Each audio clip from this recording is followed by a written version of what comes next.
And a lot of people, when they think of empathy, they immediately think of the I feel what you're feeling empathy, but there's a lot more to it than that. So the way my research is leading right now, there is the I feel what you're feeling empathy, which is called affective or emotional empathy.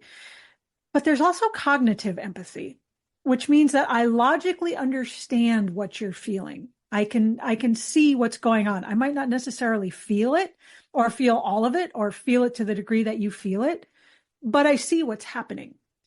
And I think that these two combined with self-empathy, which is another thing altogether, is really the best way to approach this, because we can't always be in feeling with another person for a ton of different reasons. We're human beings. We're all different.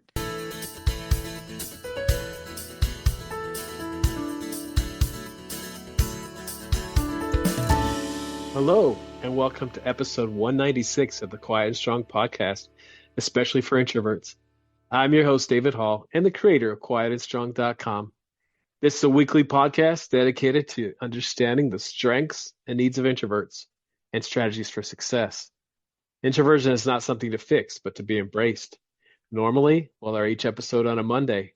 Be sure to subscribe on your favorite platform, leave a review or a rating. That would mean a lot to me. Help others find the show. Tell a friend about the podcast and help get the word out there that introversion is a beautiful thing. After losing her career as a professor to brutally unempathic leadership, Dr. Melissa Robinson-Winemiller reinvented herself as an expert in empathy and emotional intelligence and has never looked back. She has over 30 years of leadership experience in profit, nonprofit, and academic settings and a doctorate in interdisciplinary leadership, and has experience in consulting in change management, data analytics, and the psychology of leadership.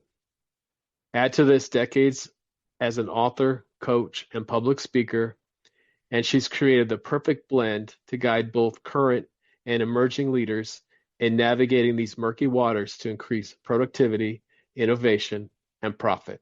All right. Well, welcome to the Quiet and Strong podcast, Melissa. Melissa, it's so good to have you on today. It's fantastic to be here, David. We kind of had a few misadventures getting here, so I'm really happy to be here. Yeah, absolutely. So we're going to talk about your work and your upcoming book, but let's just talk a little bit about your journey, and to the work you're doing now. That'd be fantastic. I mean, especially because I'm not sure I really realized I was an introvert until a little bit later in life. So it's served me very well now that I understand myself a little better. Yeah, absolutely. Yeah, so let's talk about that. So when did you figure out you were an introvert?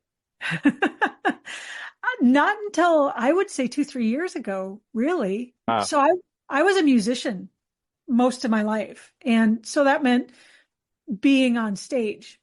And somehow I had this built in my head that because I like to be on stage and I liked the performances, that I must not be an introvert. But the truth of the matter is that it was the things that introverts do, like being able to focus for long periods of time and practice and, sustained motivation and in working on stuff, long range type thinking, that made me able to do what I was doing.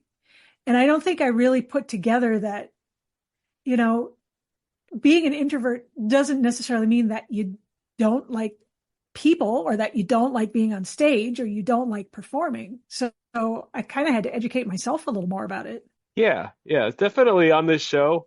We talk about the strengths and needs of introverts and we bust myths, and we're busting one right at the beginning. So you've been a performer and you've loved it, right?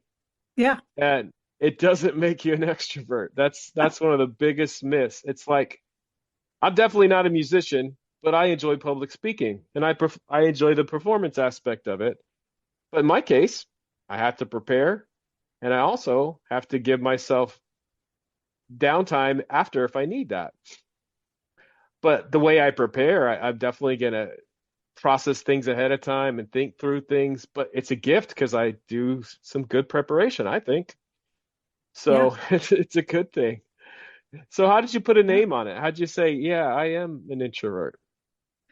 I think it kind of happened during COVID, honestly, because I was perfectly fine. doing exactly what I was doing. And I had had some stuff happen where I'd had to leave my music career behind before that. So I was kind of in the process of navigating some kind of a different world for me anyway. But it was like, I'm absolutely fine working by myself. I am totally fine being able to have time to think and have time to myself and work and research and do what I need to do. And I mean, this is a little, I don't know if I want to say unprofessional, but it's like you kept seeing the memes coming up about introverts during COVID and how, everybody else was freaking out and the introverts were fine at home with their cats. I mean, that was kind of the joke on the net or whatever. And I'm like, well, but that's actually me. I'm totally fine with all of this. I don't like what's happening necessarily, but as far as being able to be at home and work at my own pace and doing my own research and being more in my bubble than out of it, I was totally cool with that and still am. Yeah. So before that, were you finding that you didn't have enough quiet time to do your work? It was always a struggle. Okay. And I think part of it's because I just couldn't identify how much I needed it. Although Yeah. I did know that when I came off of heavy performances, I had to have a couple days. And I also have known from the time I was very young that if I get overstimulated, that it's really no good for anybody, that I really need that time to be able to reset and re-energize. But I don't know that I had made the connection as to why. Yeah. And it's interesting because I started my podcast January 2021, a World Introvert Day, because there Yeah. was a lot of myths. So definitely some people like yourself, and oh, this is good. There's also, there are some myths like it wasn't happy days for every introvert. There was definitely a lot of people that were feeling very isolated from others, Yeah. because again, we do like people. Yeah, absolutely. But at the same time, what you're saying is it's a need, but also when it's forced upon us, we don't mind as much, having the quiet. So we need it, but also, even if we're not needing it, we're good, we're okay with it if it, we spend some time alone, right? Yeah. Well, I knew people at the job that I was in that just almost seemed to go to pieces because they couldn't be in that environment every single day. They needed that connection and communication. And when they didn't get it, I mean, there was one that kind of devolved into some substance abuse and stuff, which is Yeah, not what you want either. But I was like, I don't feel that at all. I'm yeah, totally okay either way. And in fact, I prefer it this way. yeah, So live and definitely. learn. Yeah, we got to find out what works for us, Yeah. and so you're figuring out because of the pandemic, like I'm enjoying this time alone. It's good for me. But what was it? Was there a resource or a book or anything that caused you to put your finger on, "Hey, I'm an introvert"? I don't know that there was a specific thing. It's more like I just went to the net and started researching, started Okay. finding articles and trying to figure out, well, what do people say about this? Because this is something that a lot of people talk about, and I've heard people talk about, and I kind of have this vague idea of what I think it is, but what is it? I don't think it's what I thought it was. So what are the people that feel that they qualify into this category saying? What are they feeling about this? What are they talking about? How do they interact? How do they, you know, interact with other people and interact in situations and kind of view the world? I think that was the big shock for me is it isn't just a state of being, it's also kind of how you view the world. And that was a surprise to me as well. Yeah. And what would you say is a strength that you have because you're an introvert? I think that ability to just hyper focus and really prepare and just pull the details out to the nth degree because I think that served me really well as a musician. And I would sometimes, get kind of made fun of because I was always that person that was going to over prepare. I'm going to be practicing for months in advance. But I think it really served me well in what I was doing because it allowed me to go on stage and be comfortable with what I was doing and not feel like I was going to have to pull it out of the air. And then later through one doctorate and then another, it's that same kind of preparation and the ability to focus. And I want to be able to dig in on these details and I don't need people around me to do it. I can sink in and do it all by myself. And in fact, I would probably rather. Yeah, yeah, that is a great, and it's a gift because you prepare well and then you perform well, Yep. And then the next Absolutely. performance builds on that, and the next performance builds on that, and it all goes together. Yeah. So like I said, we bust myths. We already started busting one. You were talking about that, you love to perform. I enjoy performing and doing public speeches or even podcasting. And it's funny, like people think, like you thought, it's like, oh, well, they can't be an actor or a comedian or you name another kind of performer. But the truth is that I think a lot of comedians are actually introverts because, they have that observation like of the funny things that are going on around them, and so it's just funny the myths that go on, but it's deep thought, it's preparing, an actor might really prepare ahead of time before their role, but they might really enjoy it. So is Yeah. there any other myths you want to bust about introversion?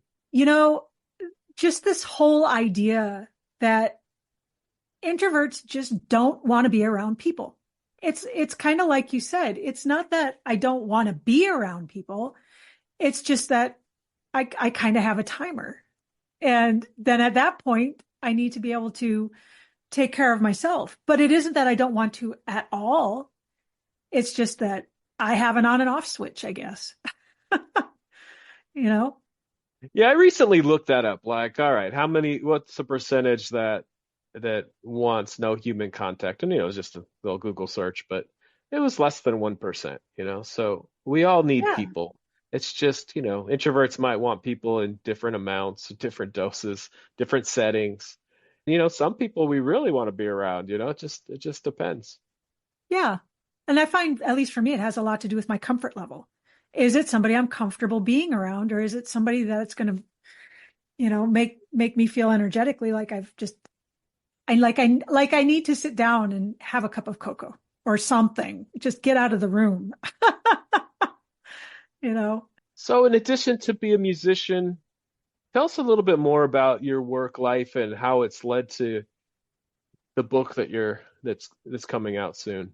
So the way this actually happened, I was a musician for a long time, and I was a performing musician, and then I went on to teach at the university, and I was very happy to be there. That's where I wanted to be. But within my first semester of being there, I was actually assaulted by one of my colleagues. And I had moved everything to be able to go and do this. I'd gotten a job at a university kind of far away from everybody. And long story short, it didn't seem to matter who I talked to or what I tried to do to get my point across. Nobody wanted to hear what I was saying. And the system was really broken besides. It was a mess. When I went to the guy that was our boss, I was told that as a junior female faculty member, that if I was stirring up trouble that quickly, I was never going to get tenure. And when I went to the person that was his boss, I was told that if I didn't like it, I could just leave.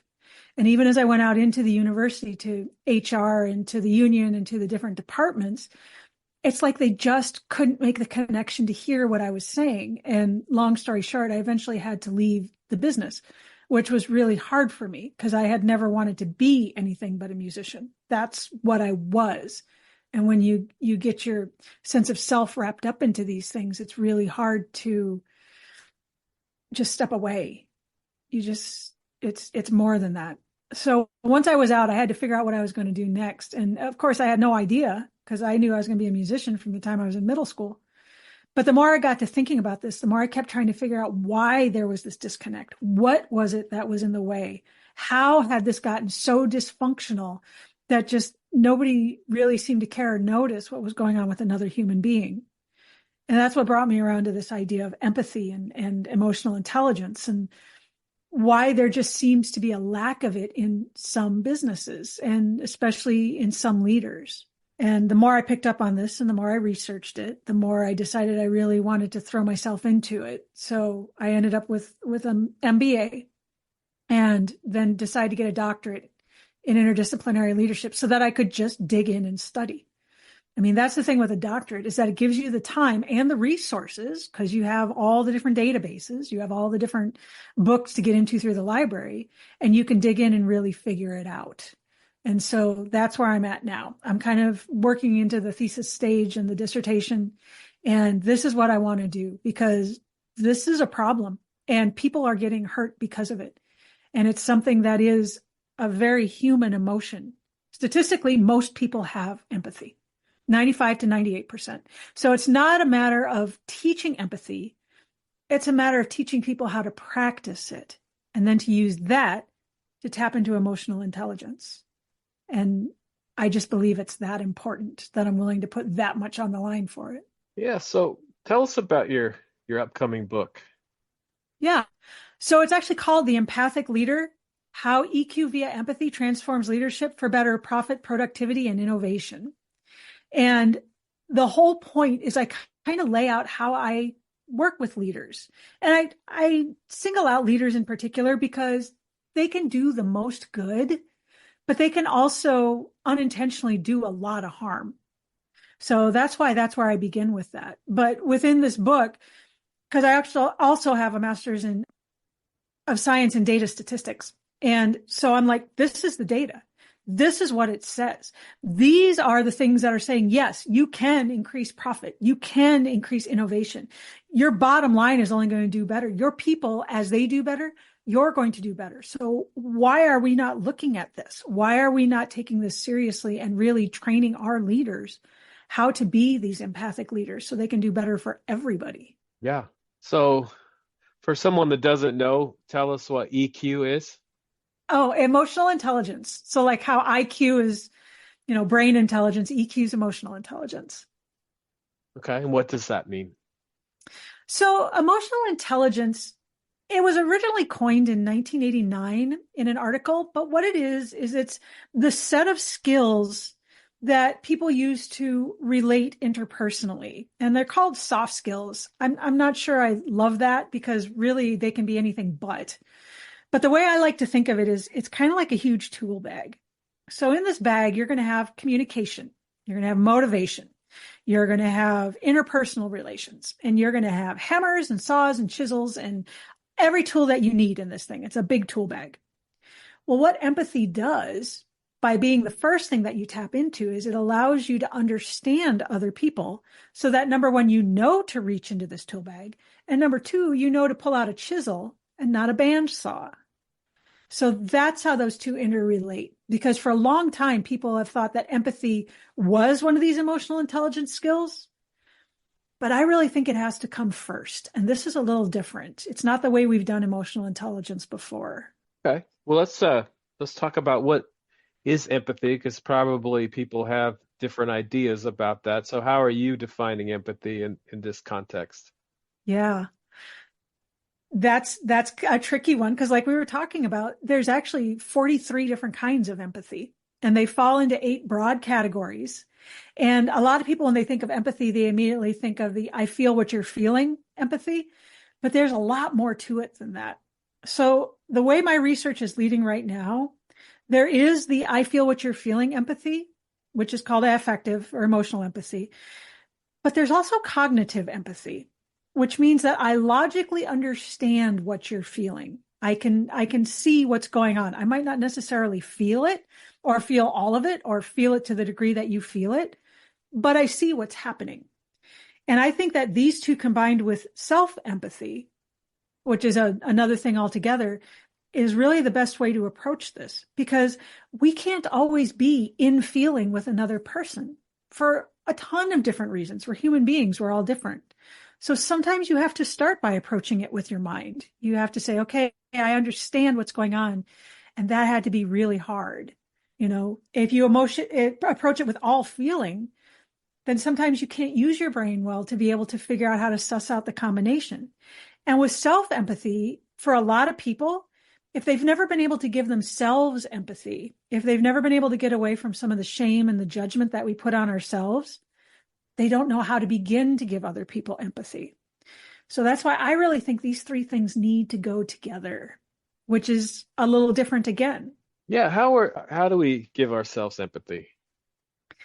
That's That's a great question. So the thing is if you are showing empathy or to somebody else, you've got three responses generally. Either you can lean into it and be in that moment with them in the emotion, but that's going to cause discomfort if we're talking about a negative emotion. So the other two things people tend to do is either to numb themselves out so they don't feel anything. And the prevalence in our society of substance abuse, of other kinds of abuse, of, too many video games, too much TV, too much whatever to stay numb will cause that apathy. Or people will deflect. They want to say something so that they no longer feel discomfort. That's where you get oh, well, there must have been a reason. Or oh, well, at least they didn't suffer long or whatever. It's not that they're heartless. It's that they're feeling so much discomfort because of empathy that they deflect it back. Well, when you're dealing with yourself, you don't necessarily have the option of deflecting because you're in the middle of it, which means that you either have to lean into it and feel it, or people will tend to numb themselves out so they don't have to feel it. So the first question is, am I doing things to numb myself so that I don't have to feel these emotions? And that can show itself in a lot of different ways. People overeat, people oversleep. It can get to be just so much that they, drink themselves into oblivion. Sometimes it's a little bit of numbing. I mean, it's part of the human condition. It's what we need to do to survive. But if you're doing it all the time, then you need to say, okay, I'm doing this. Why am I doing this? The second thing is you need to start looking at the negative emotions. And that's a hard place to be, because usually what happens is we start by judging ourselves, which then leads to shame. And that shame is what becomes so uncomfortable that we numb ourselves. So the way I teach people to look at it is to ask the 5 whys, it's kind of a business thing, but it works really well in this situation, I think. So for instance, for me, I was divorced pretty young, and it was, well, I feel terrible about this divorce. I'm judging myself and I feel total shame about it. Well, why? There's your first why. Because I grew up in a household with 2 parents that, even though they didn't really like each other very much, made it clear that they needed to stay together forever and ever and ever. Well, why? Well, because that was the system that they were in. And so now I'm taking on their beliefs and making it my own shame. Well, why? Well, I don't know why, because I shouldn't be taking their shame on to myself. And now all of a sudden you've gotten to the root cause. And now I can say, look, there is no reason for me to take on this shame. I can show myself empathy and say, yes, this happened. Yeah, this was really crummy and 2 people got hurt. But there's no shame and there's no judgment here. There's just a lot of dark emotion, but it'll pass. So that's where I've found the best success. Yeah. So let's talk a little bit more about emotional and cognitive empathy. Mm-hmm. I shared with you, I definitely naturally, am going to approach things more logically and, use my imagination to try to put myself in somebody else's shoes. Are these things natural? And do we learn the other, or how does that work? Affective empathy is natural. They actually, like in babies, if one baby starts crying, others around them will start crying, but with that same undertone of fear or hunger or whatever. And it's called emotional contagion. So it's the same as if you walk in a room and someone's just like really excited and happy, that you pick up on that very easily. So they think of that as kind of a proto-empathy. It's not quite empathy yet, but it's well on its way. So general consensus is that we're kind of born with something, but then as we get older, we can start to do logical cognitive empathy, where we can look at people and say, okay, I'm seeing this is what's happening. I can understand from the situation, this is what's happening. So now let's plug this in and put it together. Some kinds of empathy, because like we said, there's so many of them. Like the one I think about is this empathy for nature and being in touch with what's going on in the natural world. And I'm not sure some people ever develop that kind of empathy, whereas other people just have it naturally from a very young age. So I think of cognitive empathy kind of like that. It's something that you can build, and it is something you can learn. So that even if you don't have emotional empathy, that doesn't mean you don't have empathy. Yeah, I guess it's for me, it's kind of definitely, I have both, but I'm really strong in the cognitive empathy, and so I Yeah. feel the other, but I don't know if that's something that can be learned. But I come by the cognitive very naturally. And I happen to think that's perfectly fine. I mean, I'm more along the lines of you use what you have and what you've learned to use. You know, the only bad thing about any kind of empathy, but especially cognitive empathy, is you get to the end of the spectrum where someone has no empathy. And that's where we start talking dark triad, the psychopaths, the sociopaths, narcissists, and Machiavellians. And unfortunately, sometimes they'll learn to mimic this behavior so they can manipulate people. But that's a very, very small percentage. That's like 2% to 5% of the population. So on the other hand, if it's just that you feel you're heavier in one than the other and you're doing the right things with it, then that's the way to go. We're all different human beings. We all approach things differently. So why not go with what works for you? Yeah, absolutely. Absolutely. That's part of looking at our strengths, Yes, And yeah, but the small percentage that you mentioned, I mean, I think they come by that naturally as well. they do, a lot of them. I get into this discussion about psychopaths versus sociopaths a lot. And psychopaths are born, sociopaths are made. So there Yeah, is a percentage of the population that is just born that way. yeah. So let's pull this back to leadership. What makes a great leader, and how has the demands of leadership changed over the last few years? That is such a fantastic question because not only has it changed, but it's changed quickly. So, in my opinion, a great leader is one that can actually transform not only their people, but themselves into being better than they would have been on their own. That's the leader's place, is to be able to create more than just the sum of the parts, which is why I think it's so important to tap into people where they're at and be able to bring them with this leader. This is where the change becomes really difficult because a lot of the change we've been seeing is in the area of technology. And leaders don't necessarily know how to do that when people are working remotely, when you've got intergenerational friction, when, the advent of AI, which kind of looks like a person, but isn't really, gives some kind of personable answers, but is not. I mean, no empathy there.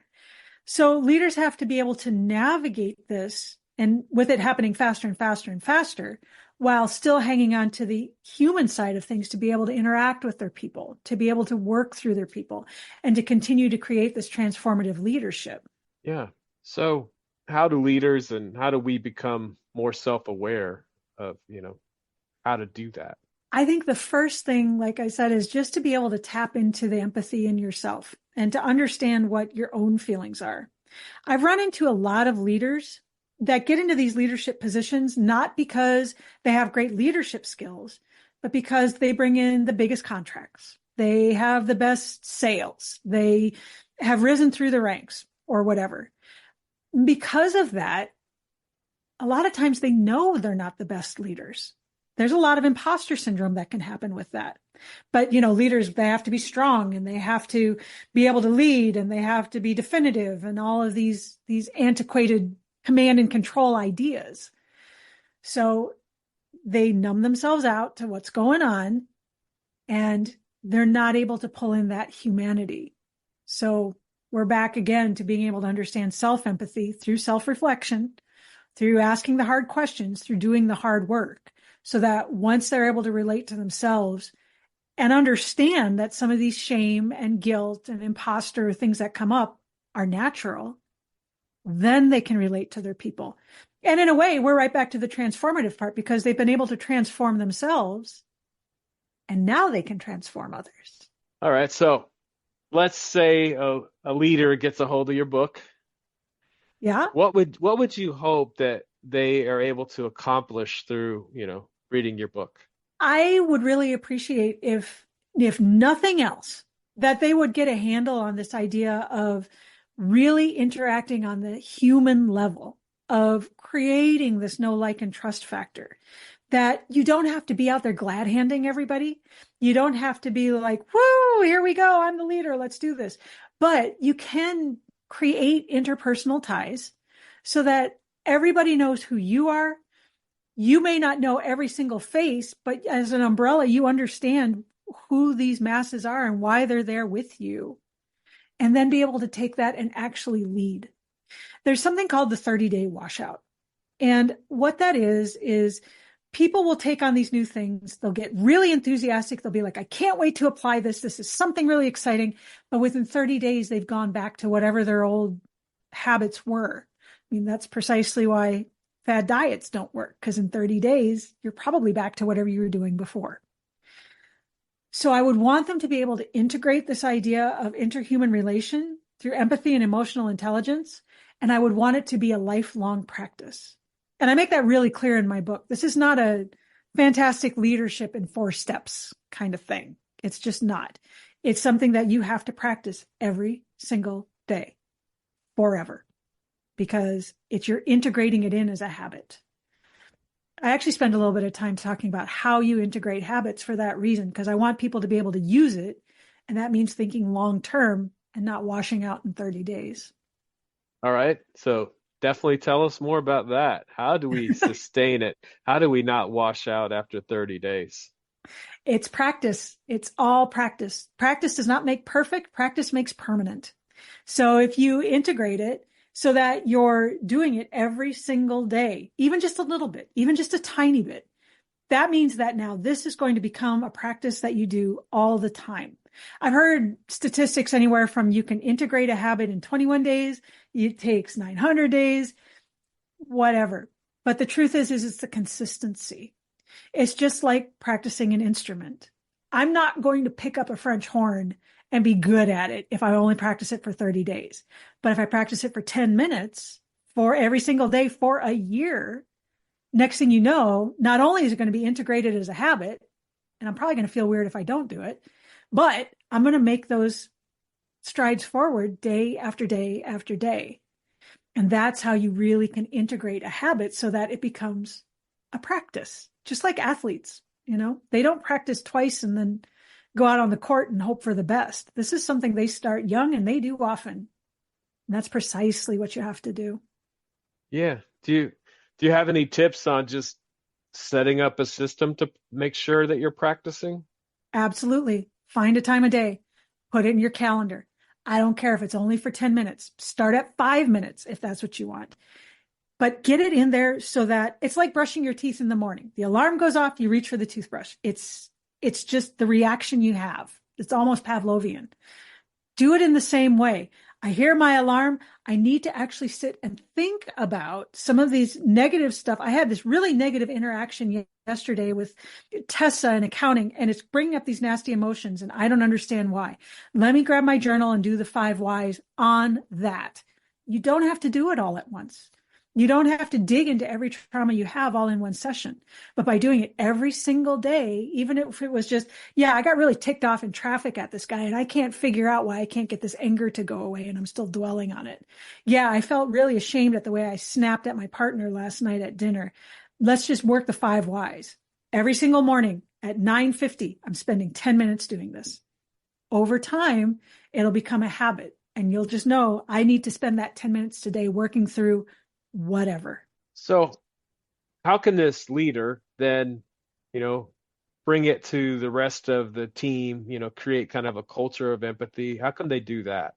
Starting with themselves, first of all, because when you're a leader, for lack of a better term, you're always on stage. Someone is always watching. And if people start to see this, they'll start to emulate that culture. But then the next step is to actually be a mentor on it and to teach it yourself. Because as a leader, if you want to create transformative change, you're going to have to be willing to take it to other people, starting with your middle managers, because these are the people that have to be able to manage up and down. And if I'm being really honest about it, they're the ones that I like working with the best because they really have the biggest spectrum of people to work with. And they're probably the ones that are going to be the top leaders later on, so that this just disseminates out. But it has to start somehow at the top, whether it's the top in the middle or the top at the top, and then display it, show it, because actions are so much louder than words. And then someone goes, well, I noticed you were doing this. And all of a sudden, True story.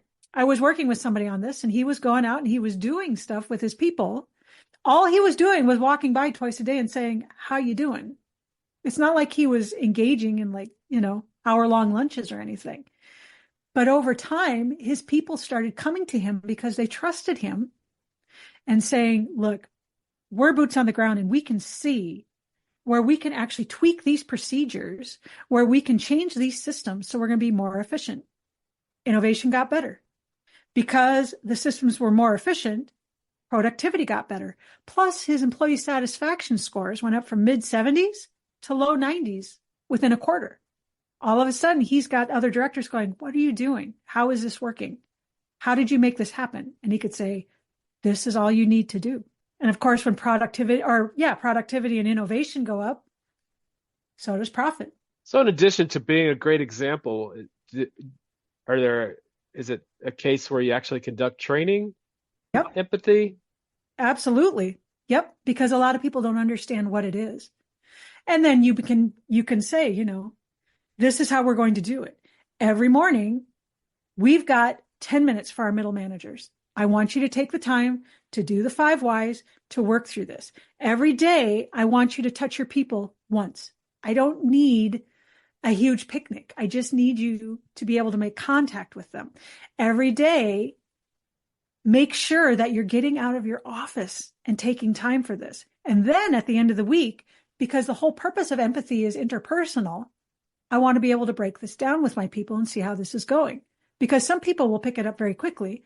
Other people, it takes a little more time, which is when you can say, okay, the affective start isn't working very well. Let's take a look at a little more cognitive empathy. Okay, you're still not quite getting a hold of this. Let's talk about self-empathy so that we can be sure that you have a handle on this. So it's not just a matter of being aware. It's not just a matter of displaying it. It's also a matter of integrating it into the culture. So now it's habitual for everybody. Yeah, and I think you were saying earlier it's not that you're teaching somebody empathy, but you're bringing an awareness to them, correct? Yes, absolutely.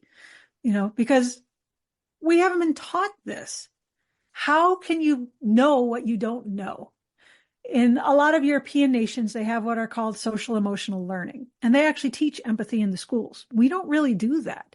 So you're just like, here, go do empathy. Hmm. What do I do with that? I don't really know what it is. I don't really know how to employ it. And you're dealing with a lot of different people.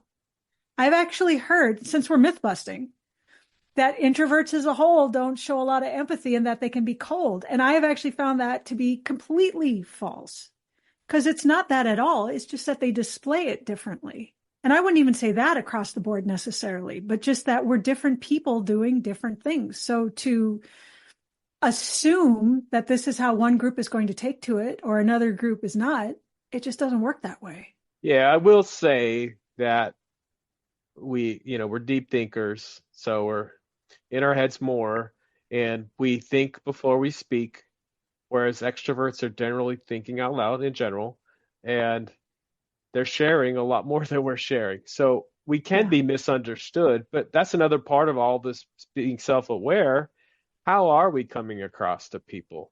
Are we sharing enough, sharing the right things? And so it can be something that you have to learn as an introvert. I'm not going to say every introvert does, but you need to learn, okay, I am in my head a lot. Am I sharing, am I showing empathy, or is it visible to people? Yes. Or do I need to at least explain that?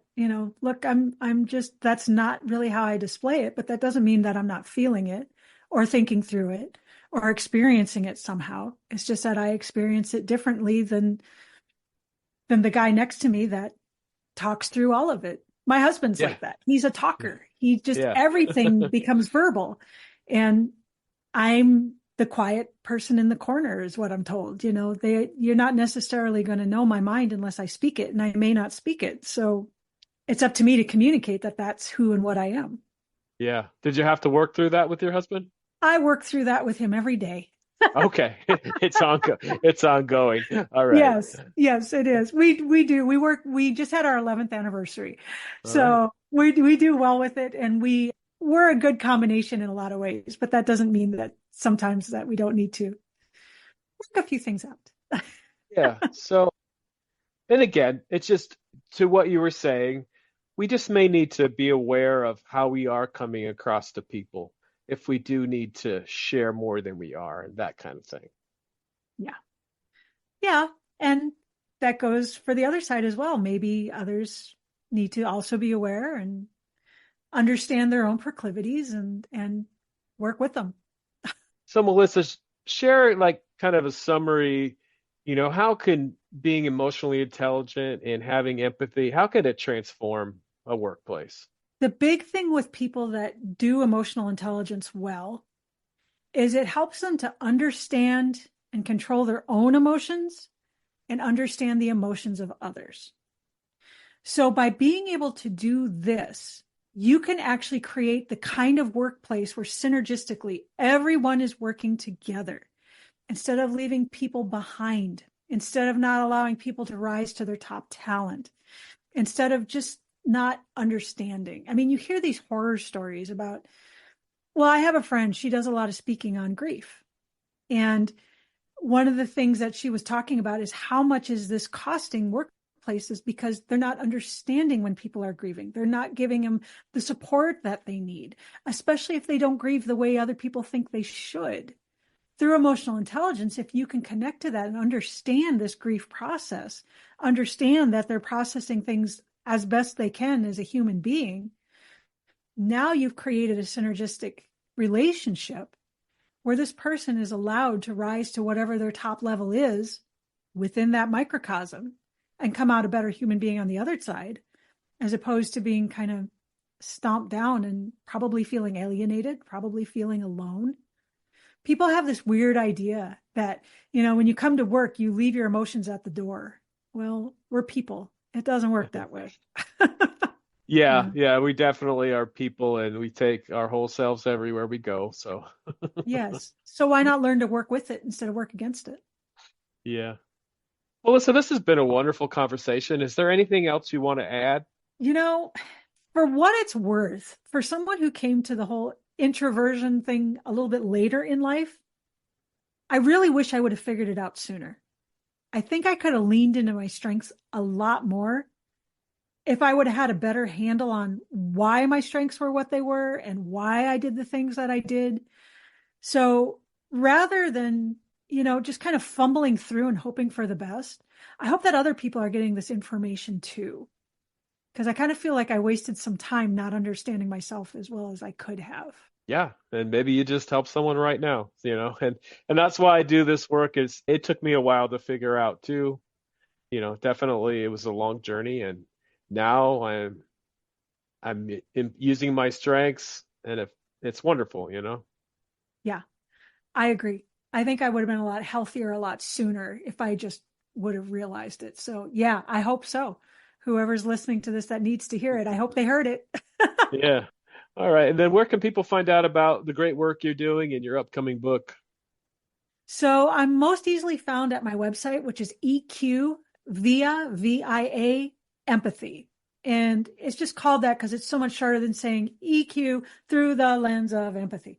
Yeah. So EQ via empathy. And there I have a newsletter there where people can sign up to be updated on the book release with what's going on with that. And my social media handles are there. I'm on Instagram and LinkedIn mostly and YouTube. And I'm always happy to keep the conversation going because there's a lot of myths out there about empathy and emotional intelligence too. So I'm always happy to talk to people about it.